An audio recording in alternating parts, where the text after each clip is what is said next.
Sidang penganiayaan yang menyebabkan meninggalnya Pradaluki Sepril Saputra Namo hari ini beragendakan pemeriksaan saksi untuk 4 terdakwa.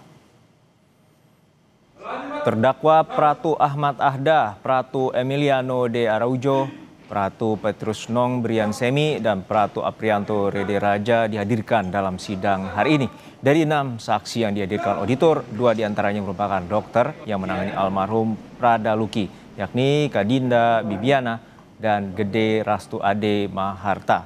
Kadinda merupakan dokter umum, sedangkan Gede adalah dokter spesialis bedah di RSUD Airamo.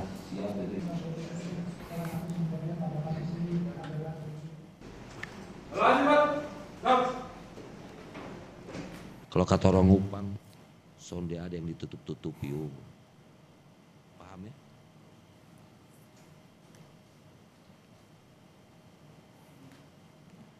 Dalam persidangan, auditor juga mencecar saksi Letda CKM Erman Yudi Wana Prakarsa karena jawabannya saksi tidak tegas saat ditanya soal kondisi Pradaluki dan Prada Richard. Sementara itu, dalam keterangannya, saksi Prada Arnoldus Seran mengatakan saat diperiksa, Pradaluki memiliki luka akibat dicambuk. Nanti saya akan konfirmasi dengan para terdakwa. Baik, kesempatan pertama saya berikan. Kenapa kok harus dijaga? Siap izin karena mereka sakit izin. Sakit. Siap. Yang saksi tahu sakit apa? Siap izin sakit dicambuk izin. Dicambuk. Siap. Ini saksi sudah tahu kalau yang 2 orang tadi cambuk. Siap. Taunya dari mana? Siap izin lihat dari luka izin. Dari luka. Siap. Enggak, kan ini baru masuk, ini belum tahu lukanya.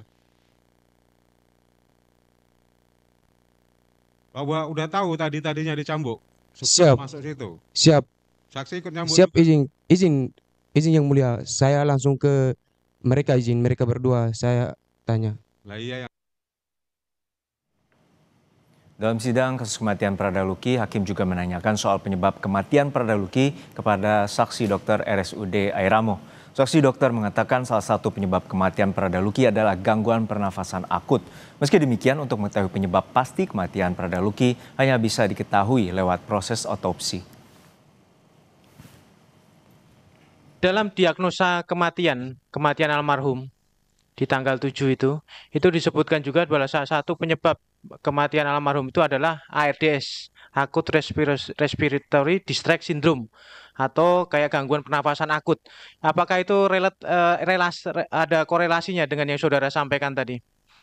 Ada korelasinya yang banyak dengan adanya cedera pada jaringan paru, otomatis dia akan mempengaruhi pola pernafasan pasien. Pola pernafasan pasien pengaruhi kadar oksigenasi yang bisa dihasilkan oleh pasien. Nah, kalau pada suatu titik ya, kadar oksigen pasien yang dihasilkan oleh pasien tidak mampu mencukupi kebutuhan dari tubuh pasien, maka dia akan muncullah sindroma-sindroma yang menyebabkan gangguan dari pola pernafasan tersebut. Nah, sindroma tersebut ya kita istilahkan dengan acute respiratory distress syndrome, yaitu pernafasannya yang terganggu. Komandan Korem 161 Wirasakti Brigadir Jenderal TNI Hendro Cahyono menjelaskan penegakan hukum kasus Pradaluki sesuai prosedur. Saat ini sidang kasus meninggalnya Pradaluki Namo yang digelar di Pengadilan Militer 315 Kupang, Nusa Tenggara Timur berjalan sesuai ketentuan. Hendro juga menegaskan memantau proses jalannya persidangan. Proses hukum yang melibatkan sejumlah anggota TNI berjalan di tiap tahapannya sesuai dengan dan transparan. Jalannya atau proses persidangan Pradaluki. Kita ketahui bersama bahwa persidangan perkara ini sudah berjalan, di Pengadilan Militer 3 Kupang dan dengan agenda pemeriksaan saksi. Saya sebagai komandan wilayah di sini pimpinan selalu memonitor terus jalannya persidangan dan saya memastikan bahwa proses penegakan hukum ini dilaksanakan sesuai dengan ketentuan.